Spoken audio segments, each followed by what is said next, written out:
Let's see if it'll fly and check the tech.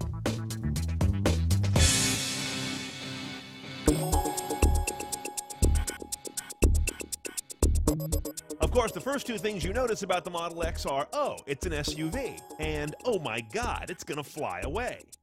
Well, here it is, the third Tesla, the Tesla Model X. And you would think, being a Tesla, it's all going to be about electrification and how the car moves under battery power only and how fast it is. But surprisingly, the Tesla message here is as much about practicality and usability as it is about what drives this vehicle.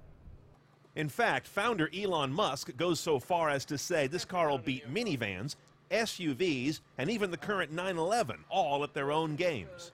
I think it provides a whole new level of functionality that no minivan and no SUV have. The most distinctive thing you'll see on the Model X are doors that do something you've never seen before.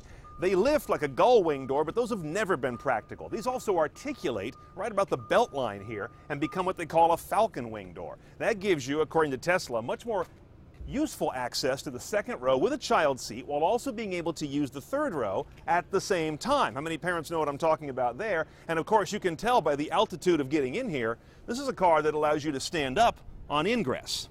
Now, Tesla says these doors will open up in any parking spot that has enough room for you to fit between the cars. Well, maybe if you're a big fat guy.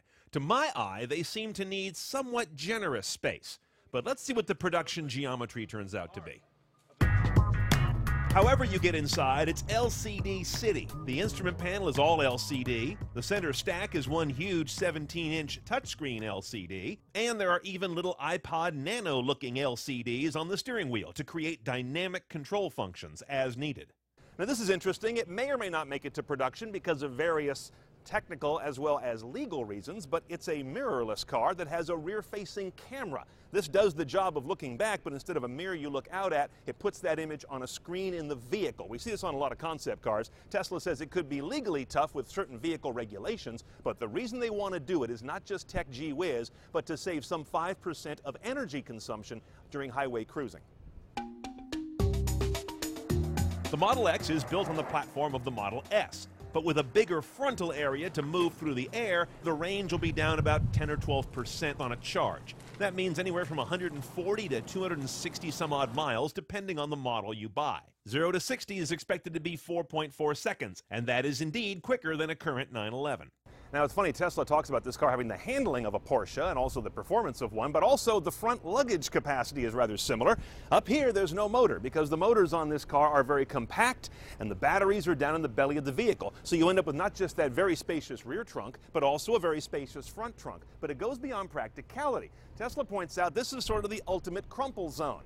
When you hit something hard in this car, there's a lot of space for things to collapse without shoving an engine through the console where you are. The Model X is coming to market in limited production end of 2013, full volume top of 2014. Two big question marks. What will the appetite for EVs be by then? And will those doors really make it to production?